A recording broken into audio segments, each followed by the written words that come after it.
Pinupuri ka namin, O Diyos, Ama, Anak, at Espiritu Santo.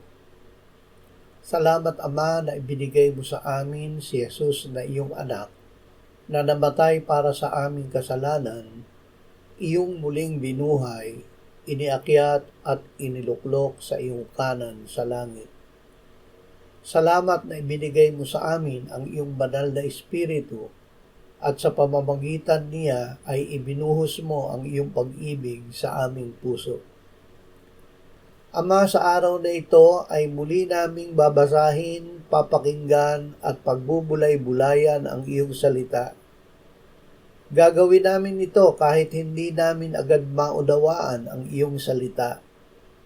Nasa iyong salita ang iyong kapangyarihan at ikaw ang gagawa upang ito ay malagak sa aming puso at bibig at aming magawa. Hahawakan naming mahigpit ang iyong salita dahil ito ang pupukaw ng iyong kapangyarihan at magpapalakas sa aming pananampalataya na makasunod. Amen.